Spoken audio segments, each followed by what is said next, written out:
Hai, perkenalkan nama saya Freddy Pelangi, peserta laksar Angkatan 42 Provinsi Kalimantan Utara.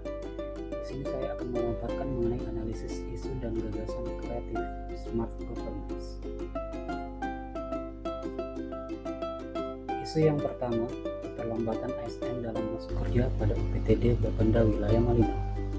Dampaknya menurunnya produktivitas kerja pegawai sehingga tidak hanya memberi dampak buruk bagi pegawai tersebut, namun juga bagi pelayanan UPTD Bapenda Wilayah Malinau.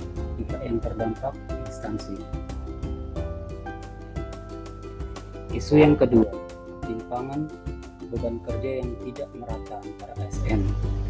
Dampaknya kurang optimalnya pelaksanaan tugas yang menyurutkan performa pelayanan publik. Pihak terdampak masyarakat dan ASN. Isu yang ketiga, kurangnya kolaborasi antar bagian. Dampaknya menurunnya kekompakan antar pegawai. Pihak terdampak instansi pegawai. Isu keempat, kurangnya penggunaan media sosial sebagai sarana penyampaian informasi ke masyarakat. Dampaknya kurang penghubung antara dinas dan masyarakat. Pihak terdampak instansi dan masyarakat.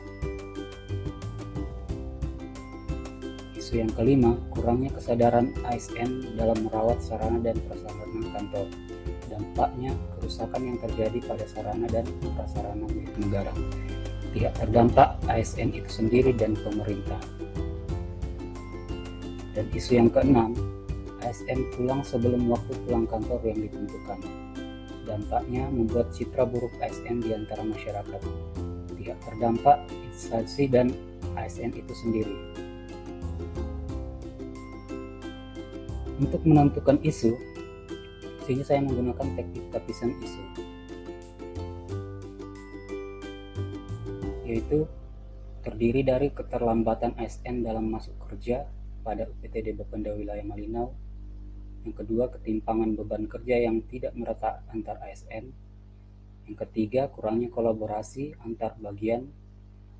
Yang keempat, kurangnya penggunaan media sosial sebagai sarana penyampaian informasi ke masyarakat. Yang kelima, kurangnya kesadaran ASN dalam merawat sarana dan prasarana kantor. Yang keenam, ASN pulang sebelum waktu pulang kantor yang ditentukan pada UPT Bapenda Wilayah Malinau. Sehingga yang mendapatkan ranking pertama yaitu ketimpangan beban kerja yang tidak merata antar ASN. Sehingga kesimpulannya yaitu terjadi ketimpangan beban kerja yang tidak merata antar ASN. Sekian paparan dari saya. Terima kasih.